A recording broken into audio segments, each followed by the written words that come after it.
So here we are now, another moment with Michele Bertoncello, and we're going to talk about the intuitions by McKinsey on the impact of the pandemic, especially when it comes to the aftermarket industry. So I remind you that you can ask your questions or leave your questions, and then we will answer to your questions and doubts. So, Michele Bertoncello, partner McKinsey and Company. So, of course, is supporting a lot of companies when it comes to the strategic plans as well as the innovation plans. So, before the lockdown, we had a trend in the sector that was, of course, growing. But then what happened? Well, we're going to talk about that with Michele Bertoncello, whom I already see. Say good morning. Good morning. What happened? It happened that there was an economic crisis due to a global pandemic, that is clear, and there was an impact on the aftermarket sector that by nature is heavily related to the macroeconomic situation of each country, because of course this is the basis of means of transport, so either passenger cars or commercial vehicles. So this impact has not just been visible on the demand side, but also, as many speakers said so far, this had an impact on the way in which consumers use these services and the way in which companies, for instance, address the market. So, of course, specific attention and also changing scenarios. And we have to be quick while replying, right? Yeah, of course. I don't know whether it's possible to show some of the slides that I sent. Okay, there we go. Perfect. So, thank you. We were fast in showing the slides, yeah. So, I like to refer to the present situation when we describe it and when we talk about it with our customers, we describe it with scenarios that take place along two main axes. That is to say, the ones that we see in this slide, the vertical axis. Michele, sorry, one thing, a technical problem. Could you please speak closer to the mic? Otherwise, the volume is not that high. Is it better now? Yeah, as I said, typically we describe the present scenario along two axes. One is the efficacy of the health response, that is to say, how effectively countries are able to manage the virus. On the horizontal side, we have the macroeconomic response to the challenges. In this moment, in particular, when it comes to Europe but also the US, the two reference scenarios correspond to an outlook of macroeconomic response of medium efficacy. And also, we see that the health response to the virus, unfortunately, is towards the center of the matrix. Then this might entail a second lockdown or also an extension of the health crisis, also in 2021, as we are already observing in this moment. But what we see in the next slide is how the situation is impacting on the aftermarket sector. Well, the impact is at different levels with different variables, because on the one side we have a GDP that is lower, and which represents, of course, a negative factor, especially when it comes to the entire sector, and also a decrease in the miles covered, so by both consumers and commercial vehicles, and also fewer collisions. Well, of course, this is a positive factor for the company, but this has an impact on the repair business, and also a lower foot traffic in conventional stores. And many speakers already mentioned this situation, structural changes that can represent an opportunity, that is to say, the shift to e-commerce, and also use an increased use of one's vehicle versus public transport, and also, for instance, the government stimulus package. Of course, this must be taken into consideration, as well as some factors we're considering in this moment. That is to say, speeding up of, for instance, used cars, and this leads to the maintenance of a fleet that is quite considerable, and also an increase in the do-it-yourself activities. As we see, slide 8, page 8, if we consider some of these key factors, the macroeconomic situation is quite evident and it's before our eyes. What you see represented in blue and white is the two scenarios we were mentioning before, that is to say A1, where the virus is going to be somehow visible in 2021, and the blue line is where the virus is going to be contained or limited. What we are observing now is that the US is in a curve that is similar to A1. That is to say, it will entail a return to the pre-crisis level at the beginning of 2023. Whereas in the Eurozone, although with differentiated trends, seems to be halfway between these two scenarios. So with some countries that are more effective and other countries that are less effective when it comes to the containment of the virus. But 2021 will be in a phase of recovery and also a return to pre-crisis values, but that will be at least in 2022 in Europe. I will skip a few slides and go to slide number 10. And just to share with you an evidence relating to the miles covered. So the situation in Europe is a progressive reduction of the last 2 months, and you see the data referring to October. October could not be included, but the trend is the one that you see. So in France, Germany, UK, and Italy, there's a reduction of miles, both in passenger cars and commercial vehicles. So this is a challenge, but once again, it is offset by a factor. That is to say, page 12, it is possible to see one of these factors that we've mentioned already, that is to say the fact that consumers have a clear choice for private cars.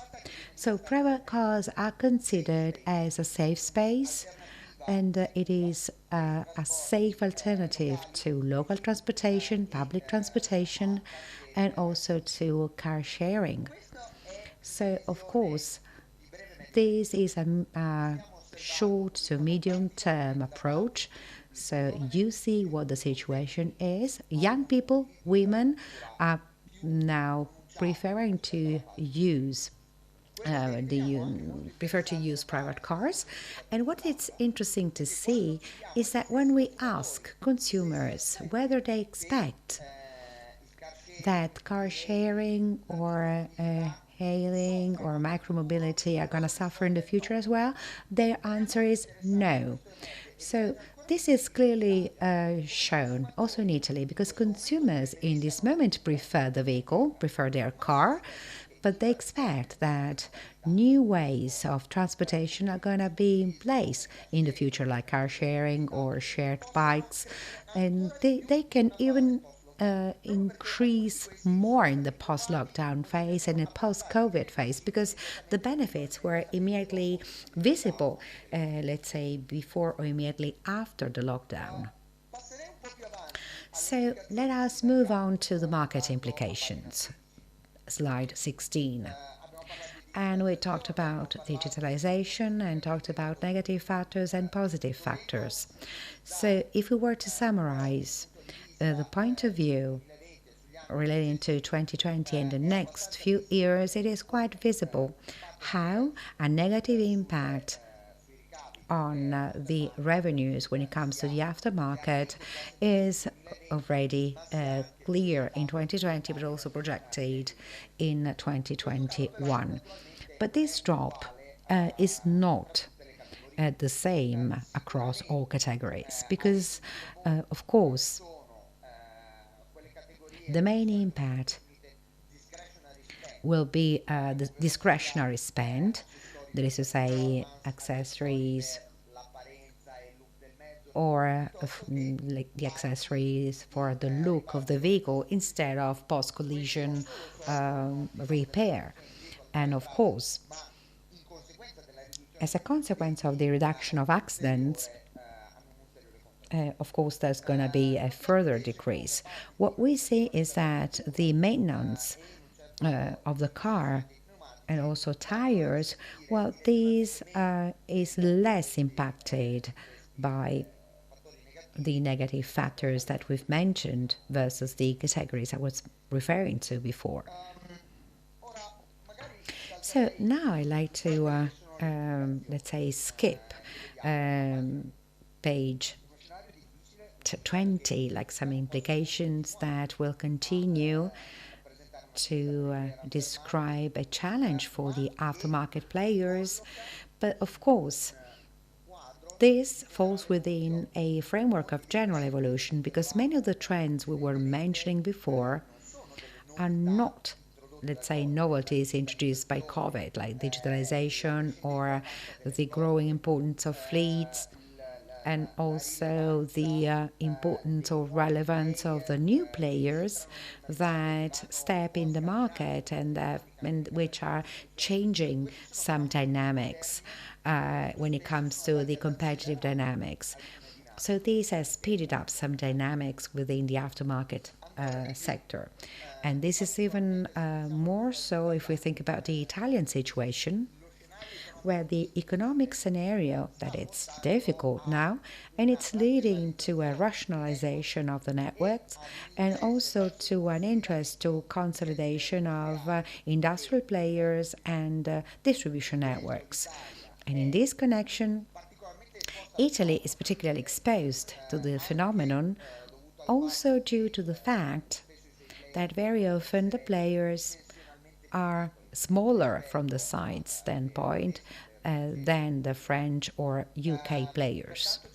For this reason, we expect that the consolidation and extraordinary interventions might further speed up in 2021 and after. So what is all this leading us to? We identify 5 priorities that we see in this slide. On the one side, the need for e-commerce and digital channels, which are important in order to have an impact on consumers' choices and also to set prices, but also to work in an efficient and effective way with our partners. Furthermore, the second item relates to the organization changes. And the remote working is impacting on all of us. And in fact, I saw all of the background images of the speakers, and this is quite visible. But the challenges are not just linked to remote working, which, well, despite of the fact that this is going to be a phenomenon that will gain ground versus the pre-COVID phase, well, it will not be as it is today. But having said that, the need to identify organizational efficiency will be paramount. And once more, it will be important to share the platform development costs as well as the development of new groups and families of products. And this is going to be fundamental in 2021 as well. Then, at the operations level, we expect that some changes continue to take place also after the COVID phase. And in fact, a lot of players have worked relentlessly to, for instance, have a an efficient supply chain and also to introduce a number of risk measures as well as some measures relating to the sharing of information with their suppliers and with their customers. So we expect that this leads to further speeding up in the post-COVID scenario. Then, from the technological standpoint, as it was also mentioned by some speakers, the trends are quite clear when it comes to the connectivity of vehicles or electric vehicles. Well, this is something that will not change, but this will entail a shift in terms of generation and also revenues. That is to say, which components will continue to grow and which ones will continue to decrease. For instance, all of the components linked to internal combustion engine will have problems, whereas other areas relating to the electric powertrain will increase, and also the software. Well, this will be a challenge also for the repair networks. And then sustainability. Sustainability that is becoming a sort of mantra, starting from the government guidelines and from the European Commission guidelines up to the perception of customers. Sustainability, which is now gaining ground, also as a critical factor when choosing the fleet and on the basis of the choices made by consumers, and which is also changing the ways in which car manufacturers are sourcing their components. So, for instance, there are large global brands that are setting for themselves a number of emission reduction targets and also target for themselves and for their suppliers a number of emission reduction targets, as well as the supply chain being involved, and which has an impact on the suppliers of components as well as the entire aftermarket sector. So sustainability, in our opinion, will be one of the main topics speeding up in this phase, and it will be one of the main lines relating to the growth but also diversification of brands in the post-COVID scenario. Michele, but is there some room for optimism as far as I understand? But the difference is how you deal with the problems and how you deal with the difficulties, right? Definitely, yes. Because when you have problems, virtuous players and companies found in digitalization as well as in thinking about new ways of working and also in the reconversion of a sustainable business, what they found in all this an opportunity which can create new value in the short but also in the long term. So, of course, yes. And on the other side, the COVID entailed speeding up relating to consolidation. Well, of course, this entails a stress within the system, and especially when it comes to the Italian sector. But hopefully, we're going to have networks and companies that are going to be somehow sounder and healthier.